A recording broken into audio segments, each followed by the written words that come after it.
I'm going to, this is intended as a bit of an experiment. It's sort of supposed to be a live case study. I have no idea what that means. But we're going to have a go and see if we can do whatever that is. So I'm going to do a little PowerPoint. I'll try and keep it short to set up the project and what it is we're going to talk about. And then I'm going to introduce Dr. Lyle Skanes, who's the senior interrogator. Matt Wingate, who was the author of the book that we adapted for Curse City Dark Tide, and he was also instrumental in facilitating the writing group and the writing process. Helen Goss, who was a player of the game, but is also a interactive strategist. I'm a social media strategist and an interactive artist. Okay, interactive artist and social media strategist. And she was a player, so we've got her perspective. And we also have Joe Reddington. Joe teaches or runs kind of, how could you describe it? You don't know what I do, do you? Does anyone, Joe? Do you know what you do? Joe will get 12 people, put them in a room, and at the end of the week they've written a book and they publish it, amongst other things. And we got Joe in right at the start of our project to teach us a little bit about collaborative and team writing.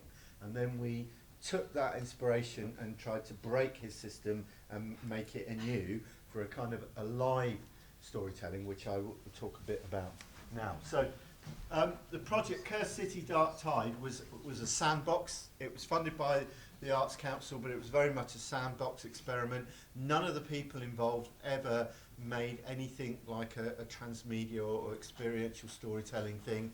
And so we were kind of novices. Well, we were some novices. We weren't even novices.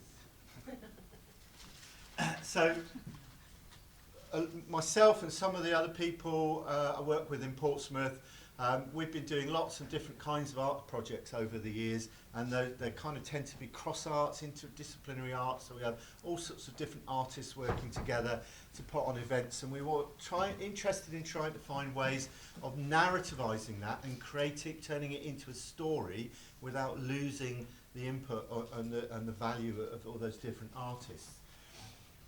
And we thought that maybe transmedia or experiential storytelling might allow us to bring in spoken word, fine art, performance, immersive theatre, and all these things together. And that was the sort of thinking. So we wanted to find out what transmedia is. We wanted to find out what the practical strategies for delivering it would be. I mean, I've been making films for some time, and they are kind of, it's sort of pretty much linear experiences, creating linear content, and what we were intending was entirely non-linear. And importantly, we wanted to do something that was collaborative and involved people from the community, people who perhaps had not worked in a space like this at all, and teach them how to do it. So I was the creative producer, Matt was the author and story editor, and we also worked with someone called Gundula Bruin as a musical director, but more on that later. Our story world was a novel by Matt. It's set in Portsmouth. It's a magic realist tale. Go out and read it. It's a great read. The nice thing about it is that it had been out a year or so before we came up with this idea, but it had kind of excited the interest of local people, and it was a contemporary tale, and we felt that we could kind of work with that and develop something from that story world. At the time, I'd been kind of messing around with ideas about no theatre.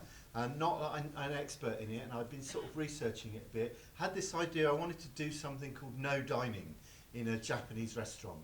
And so I kind of started to play with this idea of the structure of no stories. And with no, you have a traveller who arrives somewhere, meets someone that later turns out to be a demon or a spirit, and through that encounter, that spirit is released or is allowed to move on. And in Matt's book, we have Danica Kravich, who's a traveller, a wise woman, and we learn later as a witch and a musician. And we have this lady, Jane Downey, who in the book plays an important part in the backstory, though we never really meet her, because in the book she's dead. And so we felt, okay, so we've got a traveller who arrives somewhere, Portsmouth, and there's a ghost there, and the whole story is about this ghost. And then there's this trickster figure who's in the book, who we kind of brought out as someone who was kind of trying to create a situation to satisfy their own agenda. So we took these three characters from the book, and we developed this idea: arrest the spirit of a murdered woman, hunts for victims in a quiet seaside town, and we created Curse City. So just I'm going to just drop in a couple of little insights from a producer's point of view, and one of the things that was kind of clear to me from an early point was how you communicate this transmedia, multi-platform, experiential thing. You can't just write a script. It doesn't really work like that. And that was a real struggle. I remember you were at the meeting when we had like sheets and sheets of It was bonkers. So basically what he did was he said, okay, we're going to do this. And then, so I'm used to thinking about storylines. So I'm just thinking, okay, so storylines you have, you know, like loads of different threads that run together. And then there was also, on top of that, there was stuff to do with working with local artists and leaving clues. And then there was another thread to do with, oh, we're going to have some musicians playing and there's going to be a gig. And it just went on. There was like 6 threads and I had no idea. There was about 4 or 5 pages of A0 kind of sketches and things. And it was just so, actually, you know, from the point of view of someone who's trying to create that and communicate it, it's actually quite challenging to kind of get that vision across, because there doesn't seem to be a way of representing it. You know, in filmmaking we have scripts or storyboards, and even in branching narratives you can kind of map it out, but with experiential stuff it's like, well, where is the journey? Where is that experience?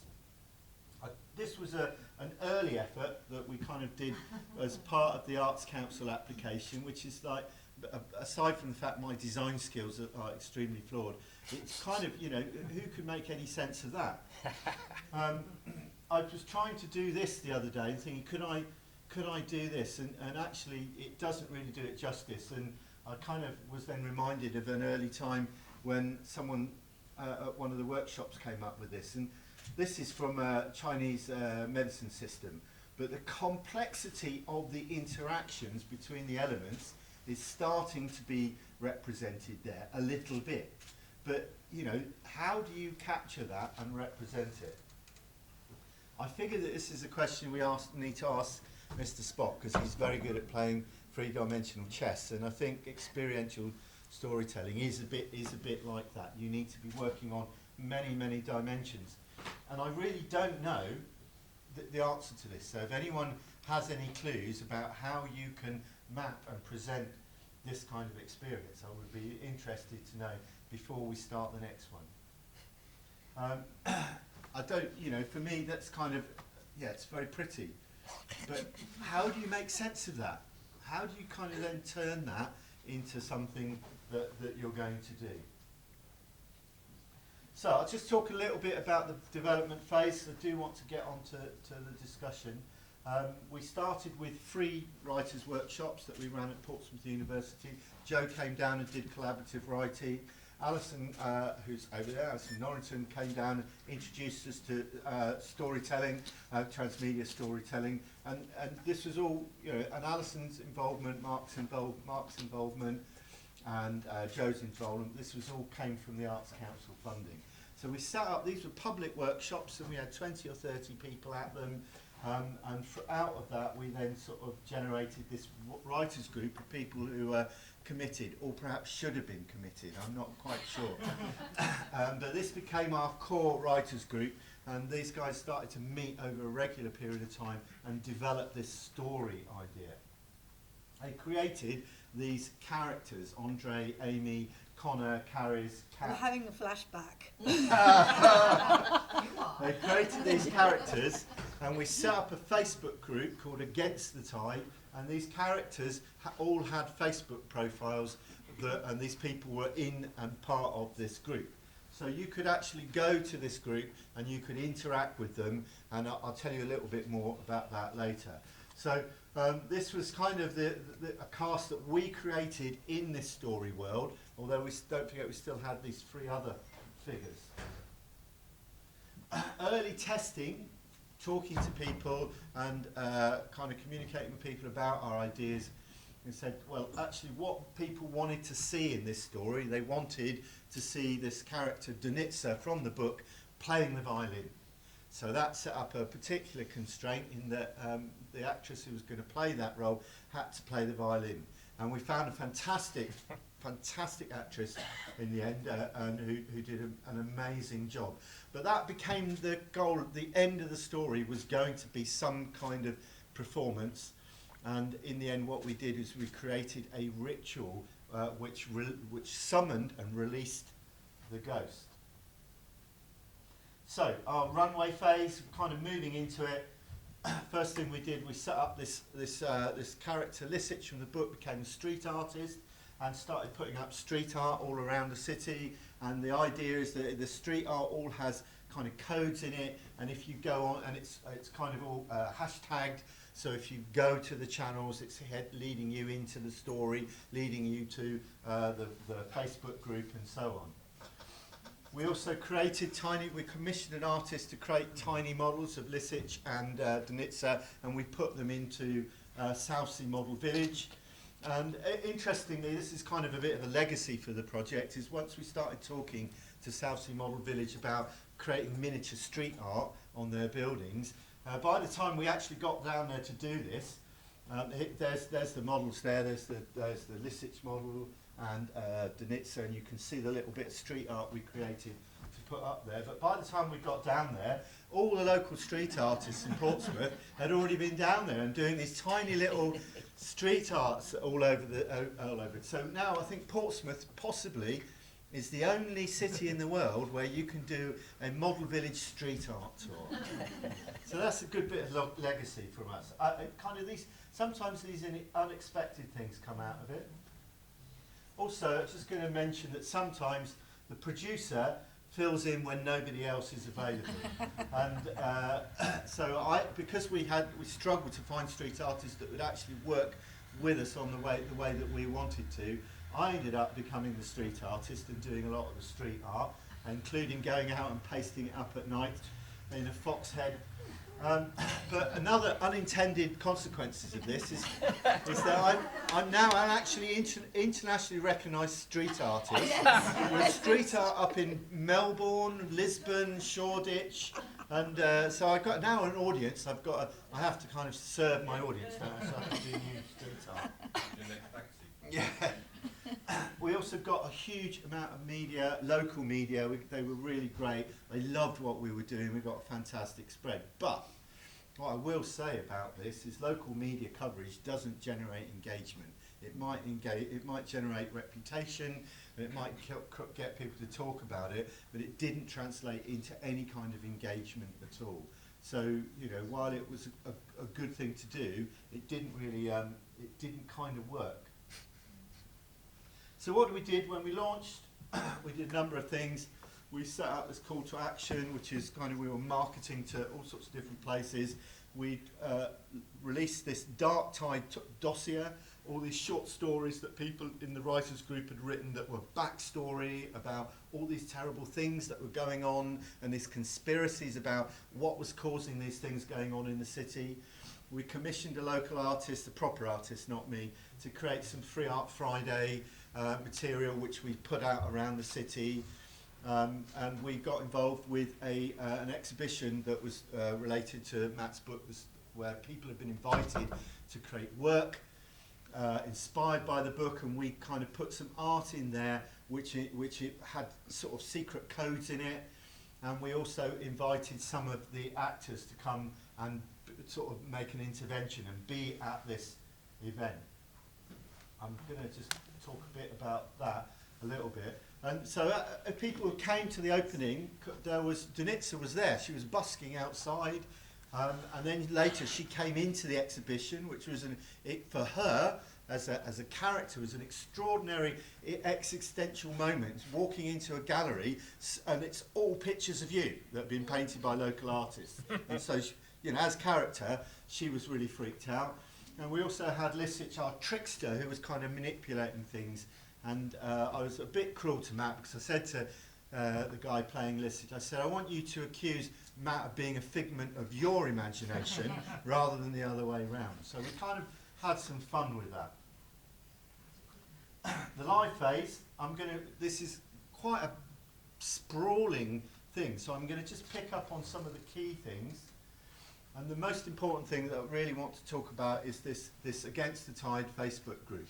We ran this group for 28 days, and during that period of time, the writers stroke virtual actors kind of told this story. And that involved them working with pre-scripted stuff, but also improvisation and interaction with the people who joined the group and participated in the story. There was lots of gameplay interaction. We set challenges, treasure hunts. We had things going on. You had to go and collect things from local coffee bars. There were other events that we were staging where you could come back and bring things together. The main puzzle was these stolen tarot cards. At the opening of the exhibition, this set of tarot cards went missing, so you had to go out to the coffee shops to find the tarot cards. I can't remember how that happened, but basically in order to find the tarot cards you had to solve a puzzle which took you to this TripAdvisor page which had all these coffee bars and reviews of these coffee bars and saying go there, go and get the cards. You go and get the cards, bring them to an event we did at a local pub as part of Darkfest, and you could match them. And here we've got one of our actors is there playing a part, helping them not helping them solve the puzzle, but hopefully helping them miss directions and so on. Anyway, that led to another puzzle where you could go and get this spell kit from a local herbalist, and the instructions on there told you to go down to the seafront and actually cast this spell and take photos and video and post it, and there would be kind of rewards. People were being rewarded with gifts for interaction. So all of this led to a final performance where we worked with this woman Gundula Gruen as a musical director, and she runs something called the Balkan Village Band. Our character Denitsa was from the Balkans and played that style of music. So she created a whole kind of piece of music with this workshop orchestra. Again, they're not professional musicians, it's a workshop orchestra. We cast it and created this ritual, and I'm just going to show you, it's only a minute or so long, I'll just show you the highlights of the thing, if it's going to play. It's not going to play. So anyway, you miss out. It was very interactive. It was. And moving, really, I cried. It was really moving. I wasn't the only one that cried. You're making me feel bad for finding this funny. I can find it on YouTube very quickly.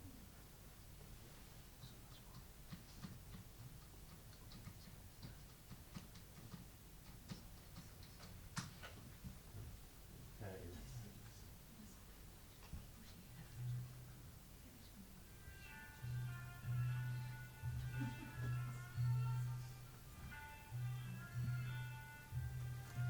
Do the lights down.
So I'll give you a little taste of the ritual we created, which was kind of moving, wasn't it? Really, Yeah. it was Yeah. quite, Yeah. it's quite special. So, just to bring that back to what we kind of really want to focus on is this Against the Tide Facebook group and this narrative that unfolded. I think I came out of it, I've since had a chat with Lyle, and she says it's called NetProv, and that other people are doing it. Of course, other people are doing it. Why would we be unique in this? But for me, it was kind of like, well, what, we haven't written a book. We haven't, what have we actually done? We've created this live story, and the whole thing is still there. I have tried to pull it out as a PDF, but and I've got it as a PDF, but it's Facebook strips all the names off, so it makes no sense. But the key thing here is it wasn't entirely scripted, and there was a lot of misdirection. And Mark, who played the part of Andre early on, Oh, it was you.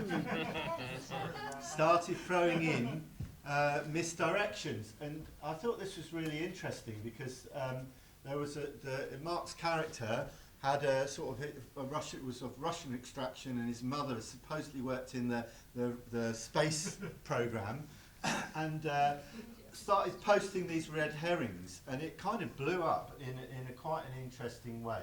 And so people started to respond and go and do, some of the players started to go and find their own clues and started to add to this story. And then so it kind of grew into this, oh, there's an asteroid coming to hit the world, and then there's the location for it is in these, inscribed in these rings, and it kind of grew from there. And I think one of the lessons I learned from that was you don't really need to write a story. If you have the right elements, the audience will do it for you. And I think that that is kind of a really interesting way of framing narrative, that it's almost like if you have the right bits and if they are kind of resonate with each other, then people will create their own story and they will find their way through it. And if they are engaged, the way some people were in this, they will then go and start their own research, and then you've got this huge conspiracy theory going on, and in the end we had to kind of close it down a bit and say, oh no, guys, no, it's actually over here. This is the truth that you need now. I think that was kind of really interesting learning for us. Another thing that happened towards the end, there were lots of examples of this, and I've just picked out two of them. Towards the end, I think the last week, it was a few days before the ritual, the group, because there was a back channel, there was a WhatsApp group where all the writers and the production people were interacting. There was, incidentally, there was a deep back channel as well, where the producers and people were excluded and the writers were communicating. There may even have been an even deeper channel, I don't know. But they wanted to create this seance because we felt there was an opportunity to kind of ramp up the pressure a little bit and kind of make people think about why they needed to come to the event. And so Kim, who's here, got everyone, who's also one of the writers, got everyone to kind of film bits and send it to her, and she kind of assembled it and created this. I'm not going to show it to you, but she created this little video of this seance, which we kind of pushed out and released, and that kind of got a lot of attention as well. So you know, there was a constant improvisation going on that was extraordinarily creative and was coming out of this really motivated group of people responding to the audience that were playing the game. So the other thing that I would say, that from a writing point of view, is that improvisation is the most important skill to develop for writers unused to immersive interaction. I think it was really important that they went through writing a kind of linear script and really understanding and getting to know the characters so that they could improvise them. But actually once we started running the story, the script itself became just a skeleton where people could play around it. So I think if we did it again, we'd do much more stuff about improvisation and kind of maybe even doing acting workshops So with them. you can't do improvisation ahead and plan it, else it wouldn't be improvisation. That's true. But you can do agile planning. I like that. Yes, you So- can, yeah. Some of the lessons I learned from it is our marketing was wrong. We were marketing to the audience we usually market to, which was a slightly older crowd, kind of very arts aware, and most of those people came to our events, but they didn't want to play online, didn't want to get into the puzzles, and we should have been targeting people, younger people interested in role-playing games and LARPers and all that sort of stuff. We were well outside our comfort zone in terms of puzzle generation, and that perhaps we would bring in a mentor who was an expert on puzzles. We'd do much more work in supporting people to develop improvisation skills. We would rehearse more, but rehearse in an improvisational way more. We learnt a lot about the ethics of online virtual acting and what the consequences of that are and how to manage that. And I think also we did have a project manager, but he left on the first week of the project. He got a job, and it's like, well, wait, who's going to do that then? So we need to kind of find people who are, maybe work with an organisation. So did we answer those questions? Well, I think we understand the nature of transmedia storytelling a little better. We have a better understanding of the practical strategies involved, and we have a methodology. And I think the nice thing about a methodology in this sense is that you can kind of point it at different things. You can elaborate it and iterate it in different ways, but you have a sense of, well, this is a machine that we can apply here, and we know that there will be an outcome and an output. And that gives confidence to people like the Arts Council. I did tweet out the other day that when I posted the blog about this panel, I said one step forward, 2 steps backwards, and that's where I think we are at the moment. Is we've made some step forward, but we're now back as being novices, and we're going to give it another go. We hope, we think. So we need to do it again to make sure that we've learned something. It's an iterative experiential learning cycle. So that website's going to be depreciated soon. I don't know. We haven't worked out what we're going to do with that yet. And there's our sponsors, and that's it for me. So I'm going to just take a back seat now, because actually I still feel really close to it. I have no distance from this project yet, and so I kind of thought, well, let's see what other people think about this project. Some of the people who are involved in different ways, and we've encouraged Lyle to interrogate, probe, and ruminate, maybe. So I hand over to you guys. All right. There are a lot of questions that I'm interested in asking that Roy sort of touched on a little bit in his talk. But I'm interested in that we've got the sort of original writer of the source text, we've got a player in the text, and we have someone who works a lot with collaborative teams and sees how they interact with these types of stories.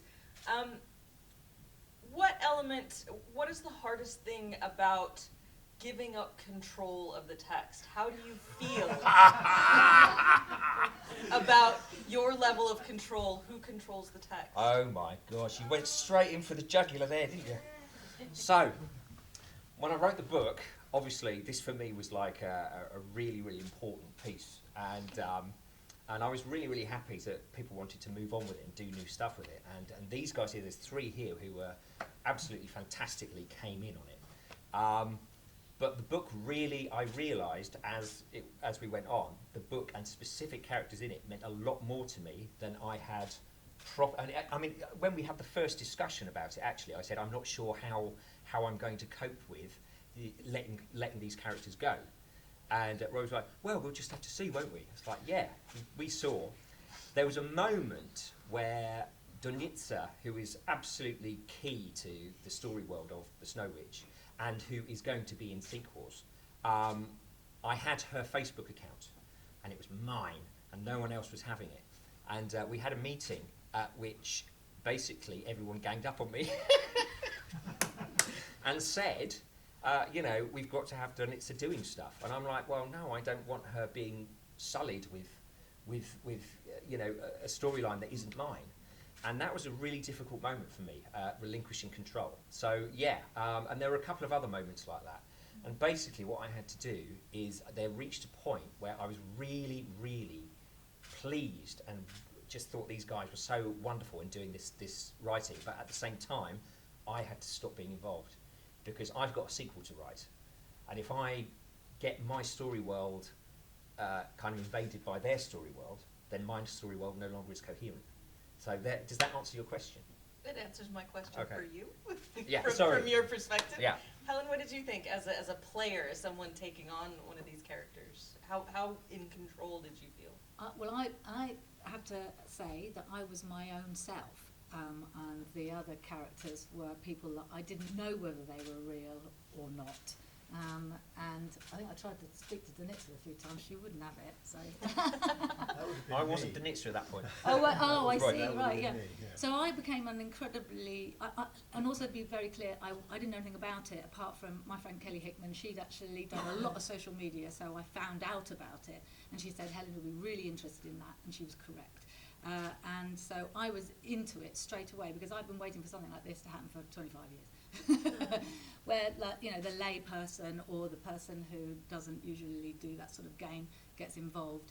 I was interested in seeing how people would engage, and I myself playing felt like I understood the medium a little bit more. There was a lot of different channels that things were coming. I became a horrendous stalker, like trying to find out, oh, are you real? Are you real? And I was just like getting right into it. And then there was these physical meets as well, and we were discussing just a minute ago about how vulnerable I actually felt, where I'm actually quite a confident person in reality, going along to places where I'd put myself, and I don't usually do this, into a public arena online, knowing as myself that other people were watching and I was interacting, because I also took the role of, I hoped, pushing things forward a little bit as opposed to trying to solve everything, just to try and entice other people to play, you know. I felt that was an interesting kind of role that I kind of adopted myself. So going to these physical meets and knowing that people knew who I was, but I didn't know who they were, and it was really quite... so I feel that that something that I learned from it was that there needs to be like a soft approach. Why aren't people actually getting involved? What are the real reasons behind that? I know what mine were, but there's some interesting points I think might be drawn out from what we're talking about now as to because what were the actual percentages of people who were lurking and the people who were actually playing? It actually conformed to the power law of participation quite clearly. There was about 90 people. There was only about 90 people in the group. I would say about 10% of them were kind of active, and then there was another group who were clearly, because I would get in, some of them I knew, and I'd get in touch with them saying, are you watching this? And they're going, yeah, actually watching it, but they're just not wanting to.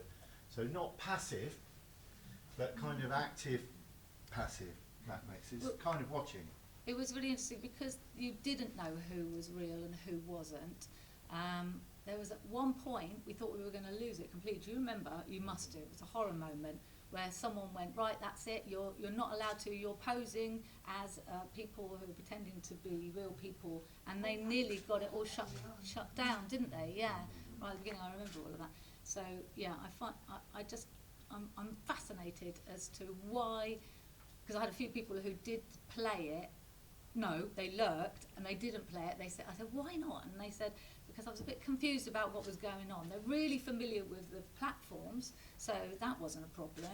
And they didn't have enough time. So I think that there was a level of commitment that people felt that they had to give, which could maybe be overcome by a better, like you were talking about Facebook and how everything just disappears off the bottom of there's no way of being able to pull out information. So maybe if people who have solved clues can then meet new people that are coming in, and you've got some sort of like sub-narrative, is that the right thing to call it? I don't know, where you've got clues that people can pick up on and then feel more engaged. I don't know. But I think there was a lot of fear, especially from, I don't care about looking a fool, I'm past that now, but the fear of looking a fool for some people, or being seen in an environment where you are quite usually in your own bubble, you know. There's some things to talk about. On that, if Facebook had shut you down, did you have a backup plan? No. Other than everyone gets Twitter accounts. They just set up a new account. That's what we do. No, we didn't really have we did have we had an informal policy which kind of wasn't followed, and when that happened, we wrote that up and published it and said to everyone, you must follow this policy. And it was kind of saying, the idea was that if you come to the Facebook page and you then get an invite into the group, you're choosing to join the group knowing that you will encounter virtual actors. And so if you were going to join the group, then we were saying to you, you will meet people who are not real.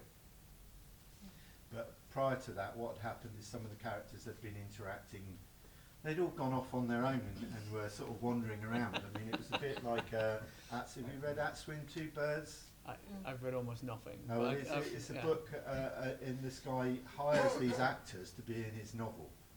But when he's not writing the novel, they're all kind of hanging out in this pub together, and they kind of go off and in the end they refuse to be in the novel. And so we had a bit of that going on. Yeah. So we had to kind of rein it in and say, look, this is the policy and this is what you need to do. Can I just add that I sell books on market stalls, and I had some of the people who were watching come to me on the market stall afterwards and say, we really enjoyed it, but we didn't know what to do. That was actually, they were waiting for some direction. Shift, isn't it? Yeah. Yeah. We didn't know what to do, and part of that was that they didn't know if they put something in, whether it would bugger up the story in some way. Yeah. And so part of what it is, and because I said to them, well, you've seen how it unfolds, you'll know what to do next time, won't you? And they're like, yeah. So it was actually, this is also about teaching your audience how they are to, how they are to behave. It's like we don't think about the fact that when we go to a theatre, we're actually all expected to sit down, shut up and listen. Be quiet. But actually, you have to be taught that. I was taught it when I was about 4 years old.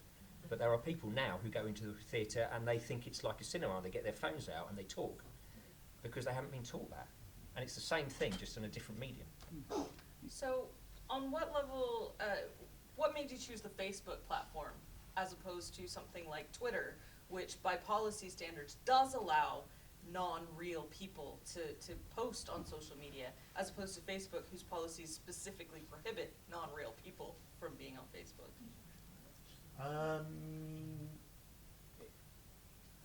It's a good question. I don't know. I guess I'm not much of a Twitter user, and we felt that we do a lot of social media marketing on Facebook, and so kind of that's familiar space for us.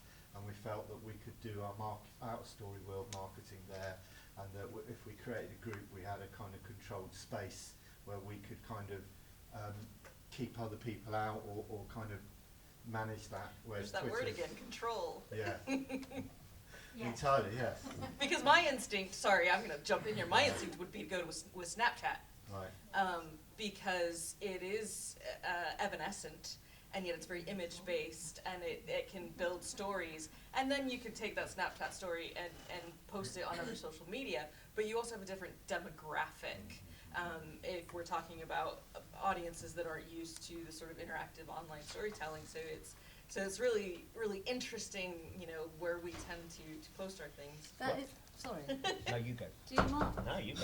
Because it's really interesting because the community that was involved, I knew most of the artists that were involved, and the cultural input, the demographic of that was the Facebook demographic, interestingly. But then, of course, we missed out a lot of the young people, I believe.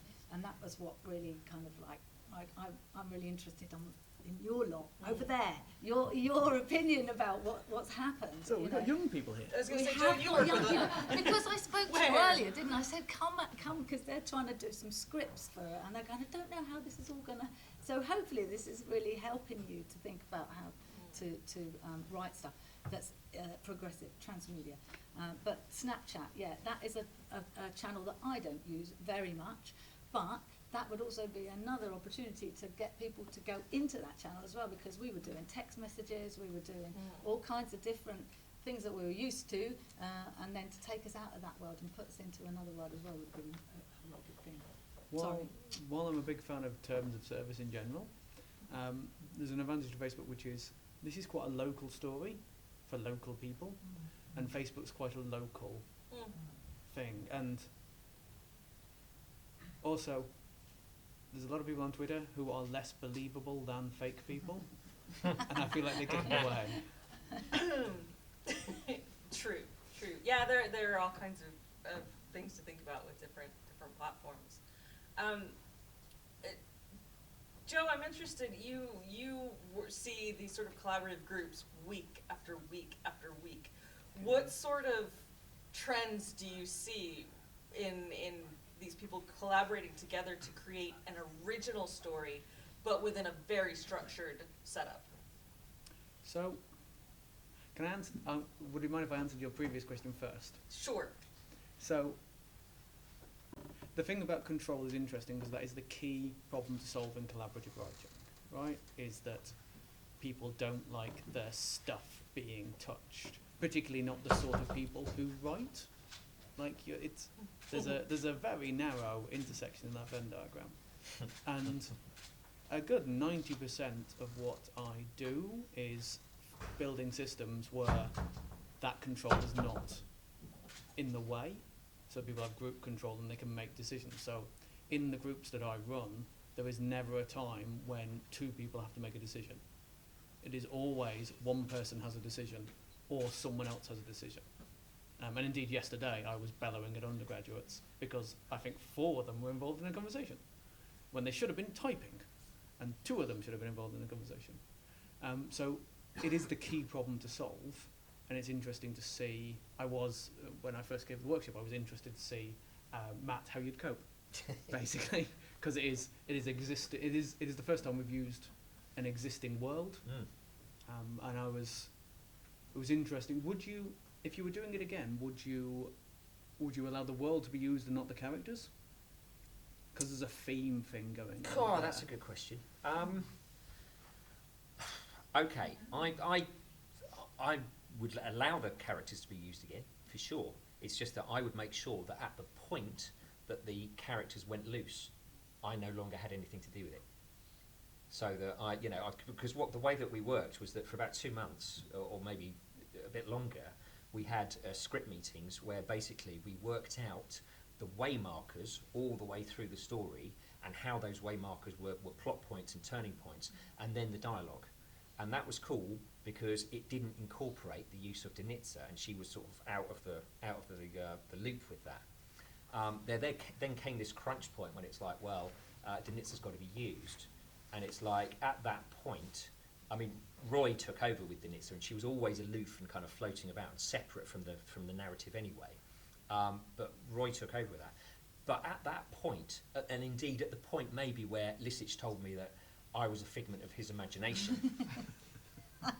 At that point, perhaps I should have stepped away at that launch point, because what was happening was I was kind of going, but this doesn't fit my world, and that was a real problem. But it fit other possible story worlds in the Yeah. quantum storytelling realm. Sure, just not mine. Just not mine. Ego. Elizabeth? Matt, can I make a comment? Yeah. Shoot me down in flames. I was involved, as you know, with the exhibition, and I had lots of friends that came, and there were hundreds that came to that Sure. exhibition. Sure. And what you've just said, what made me think, because none of them followed on with the story that you put forward, Roy, and the reason they didn't was because they were totally engrossed in your story, and then there was this side story, and they didn't know how that one linked with that Okay. one, and they said, don't know what that is. We know Matt's story. That's Okay. good. So they didn't know how it followed on, and there wasn't enough publicity around the two. And for me, that's why I felt it didn't move forward. Okay, that's really interesting. That's the first I've heard of that. So There's yeah. a comment from many of my colleagues. Yeah, fair play. And I don't know how to respond to that because obviously I'm not in their heads. So I would be appreciate so that. But I fascinated. appreciated both sides of it, for sure. I would be very fascinated to see the responses to the text mapped out on demographics, and because I think that there are a lot of, I think, a younger group that have grown up on internet interactions and social media and fan fiction and things like that would be like, cool, this goes that way, I'll follow this here, whatever, and then add my own, whereas I think those of us who've been enculturated of, you know, the notion of authority and authorship and auteurness will, you know, have a lot more investment in that sort of control. And, yeah, can I say though that it's not about being an auteur. It's not about that. It's about the fact the story unfolds a particular configuration which is psychologically healing for me. And that's why. It's not about me going, oh, I'm an artist, darling. It's about saying, this story feels more like my truth. And so actually to have someone come in on that story, for me, is actually psychologically destabilising. So, Yeah. why publish? Because I don't listen to what people say to me afterwards. So have you found this as a very healing process? Yes, absolutely. Cathartic, The whole story was written, I'm trained in hypnosis, and the story was written as a kind of auto-hypnotic healing process. Right. Yeah. So was it freeing? I mean, Completely, how yeah. would you take this? I mean, you're interested in still continuing with this? Sorry, I'm No, Sure. go for it. Helen's talking about the Cursed City now, though, aren't you? Rather than the novel, whereas you're talking about the Yeah, novel. I'm talking about the novel. Yeah. Yes. Yeah. What? But your interaction with it, though, do you find that it helped free you up as a writer? No, I had to step away from it. I had to come away from Cursed City. And you're here now. Yeah, no, because now I'm psychologically balanced again. This is what I'm thinking. That with that perspective, has it helped you to? Would it influence the way that you write in future? No. If you're going to be doing the Snow Witch, and you know that the Cursed City thing might happen again, or is it? Not I mean, gonna it's happen really again? interesting that you Who asked knows? this. It's fascinating you asked this question because immediately I'm getting like It's like giving you tingles the and fear. Yeah.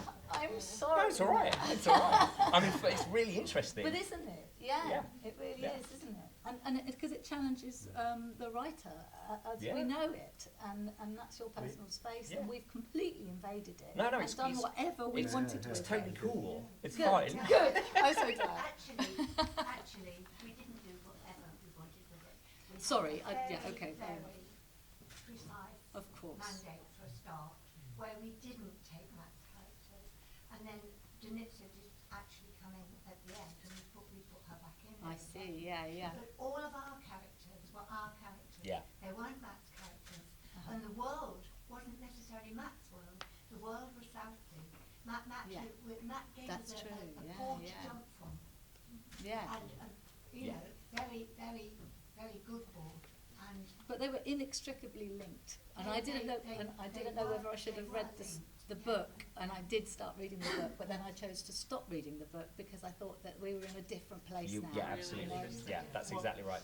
What you didn't see was the 28 spreadsheets. with Yeah, all right. the- I all want the to see different them. interactions and events and Yeah, media amazing, and so on, amazing. but- It blew my mind that you'd even done it. So hooray to everybody. Why did you start with a source novel?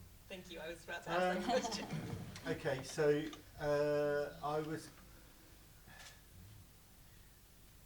I was kind of sort of reading about transmedia and trying to get understanding it, and actually it seemed that a lot of the kind of experiential storytelling things I was looking at were kind of adapted from, or kind of spread or split off or unfolded from existing story worlds.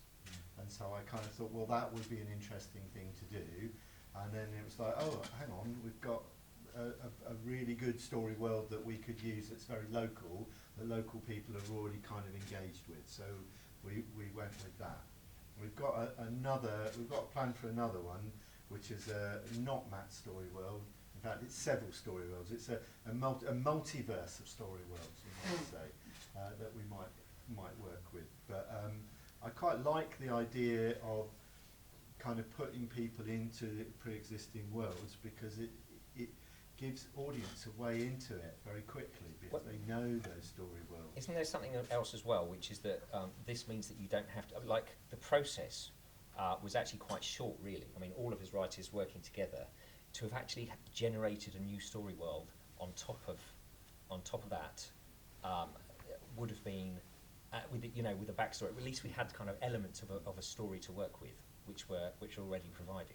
So it kind of simplifies I it a also bit. like the idea that in stories there are lots of other stories in there, and You all all the wanted to do characters in the fan story fiction. have their own stories to tell. I mean, what I was kind of getting at, like the best stuff that I've seen in this territory tends to be people that have created a framework for lots of stories. So the one that particularly springs to mind is a really good interactive writer called Tim Wright that I worked with on a game years ago, and he took a very personal story about the death of his father and created this place called Alton, which was a fictional town, and it's a place where everything that gets lost ends up. And it became a really good framework for people to tell their narratives of all sorts of things that got lost, from objects to people and all things in between. And he focused more on creating a kind of geography. So the only thing he controlled is a geography, except he didn't really control it. But if someone said the school is next to the railway station, then that's where the school moved to, you know. Well, the nice thing It's about a framework. entirely, and the nice thing about Matt's novel is that it had a geographical framework because it was set in Southsea. And I think the next thing we're going to do is there are many story worlds in this particular author's kind of collection of work, and actually finding a way, a framework for kind of making that something that could happen in Portsmouth would be something that the writers would probably have to do, because there wouldn't be one necessary story world that we'd want to take things from. Yeah. So to push back a little bit on what Matt said, it's very natural for people when they are doing something new to build it off existing things, because it gives them a shared context. I think it's part of, although I would cede to your expertise on this is part of why fan fiction is attractive, because you're like, I can write more. So world building is a little scary if you're doing it as well. In practice, with the groups that we run, I literally give world group building to one person, and they are in charge of keeping the world consistent around everything else. So there's, in Preston right now, one of my teams is building a novel in a dystopian future, right? It's post-apocalyptic and there's various things happening. And there's one person just in charge of making sure it's properly post-apocalyptic. They're doing various scenes and so on. I could, if I wish to show off, I could ring up now and say, there's been a change of plan, you can't do post-apocalyptic because of this news story, you're now going to have to set it in the Wild West. That could be changed for publication on Friday. And that's a thing that's really hard for my writers to take on board, is that and you guys know this sitting in the front, but this is, the story is very much, is to get the writers to understand that the story is not a product of the world is what the story needs it to be to work. And there is an art, particularly in RPG making, there is an art to producing a good story world for writers to work in, and for people to produce that art, but you really can you can warp anything to anywhere. And that, it is not as hard as, it is nowhere near as hard as people think it is, choosing a world. There's a psychological thing, humans want to know what country you're in, and what time of day it is, and what year it is, but that really is detailed from the point of view after you produce your narrative. And basically, how big is your special effects budget? Joe with our structuralist perspective on these stories. I love it. I've heard similar things from Lance Weiler, who works from the Columbia Storytelling Lab in New York, who builds stories like Frankenstein AI and did a Sherlock Internet of Things adaptation. And he talks about the same thing, that he likes to take things from public domain that people already know, because you have a built-in audience. And so they're already familiar with the story and they can jump right in. And so that there's a given new effect. So that the story they're not having to figure out the story, they know the story. So the technology and the new type of storytelling can be, they can focus on that and how they can, how that changes things. But he also talked about the first project that he did, Pandemic 1.0 at Sundance. And it did so many of these things with lots of different channels. It had puzzles, it had cell phones that once people online figured out a puzzle, they would call and someone at Sundance would pick up and they would pass this. And there was a film and there was game and there were treasure hunts and all these sorts of things. And he said that actually what he learned from that project was that it was too much. Was there any feeling like, out of all of these different channels that you had in terms of storytelling, where you went, actually, we bit off more than we could chew, or this is more valuable in the future for projects, or would you want to do more? What do you think? As a player, I found that absolutely exhilarating. I loved jumping from one thing to another. And what was really fascinating for me was at the point where we solved actually it was one of the another player, wasn't just me, that solved a puzzle that gave us a telephone number that we actually used a mobile phone, and we all got text over a period of about 6 or 8 hours, and over an evening. And that meant that a lot of people could catch up and get involved, and it was using a medium that they didn't feel so threatened with. Maybe, I don't know if it was that. But getting a text to your own phone from the well, we thought at the time was the protagonist, was thrilling, you know, and you'd say something back. But so sorry, I know it was you now. So but you know, what was the question? No, but Did you feel like you knew the whole story? Mark was one. So the next day's Facebook writing depended on very much on how people like Helen were getting on with the clues or were interacting. So sometimes, I'm not an early person at all, but you and Christine sometimes were on there about 6 o'clock in the morning, weren't you? And I was on there till about midnight, because you had to keep following all the different threads, because people answered on different threads. It was quite emergent as we went along, you know, and we were happy for it to go different directions. Yeah. Like when I was putting in all the red herrings, suddenly realising, oh, actually, it's getting a bit too big, this red We had to herring. draw that And I back in, killed it, didn't we? you know, Yeah. like 1 minute to the next, I just killed it. Weren't you actually at one point posting, "This is a big scarlet fish," to let people know that it was a red herring? They weren't getting that at all. Oh, that fish all the way from Russia. One of the people like Helen that joined in, Mark put his red herring in, but didn't actually say red herring. It was just a red star, and it was supposed to be red herring. That was the clue. It was a red herring. But somebody had got something that got immersed in the ocean in Russia with all these secrets, and gradually climbed along the seabed until they got to Portsmouth and landed up in Portsmouth Castle. I mean, it was absolutely amazing. Yeah, I mean, we knew where we were ending. We knew how the end was going to be, but we certainly went in and out quite a lot. And there were quite a few bits that we put in, because sometimes people would solve clues very quickly. I mean, the first few clues, we were amazed that was supposed to take them 5 days to do that, and it Yeah. took 2. So we put quite a bit more in then. And at the end, we decided to ump it a bit. We put one of the characters going completely realistic and the rest following up. So we made all that up on the, well, it was brilliant. I think so You you're were all pushing that one great. One final answer from our panel, and then we'll wrap this up. But I think this has lots of legs in it still, this discussion. But Matt, go ahead. You asked me why publish, and I kind of panicked answered at you. Why publish is very simple. It's the only writing is the only thing I know how to do well.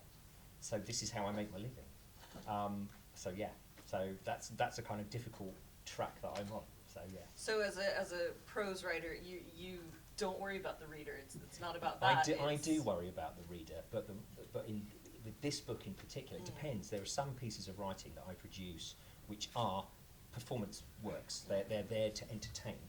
This was to entertain, but it was also something that I personally was working something out. So yeah, it's a really fun. This one in particular, and I think that's why it spoke to people. Very wound up and sense of self. Yeah. Okay. Great. Can I just ask a question? Is this the modern form of the sequel? Maybe, yeah, quite possibly. Although it's not going to be the sequel to my novel. in the trajectory, the Curse, the Snow Witch, it's like a little end piece between 2 novels. Yeah. I think you talked about it being a little moment between 2 novels. So yeah. Excellent. Well, thank you very much to our panel and to the audience members who participated. I'm sure we'll have time to ask questions and things like that during the break or afterward or on Twitter or on Facebook or on email. And thank you, Lyle, for taking part.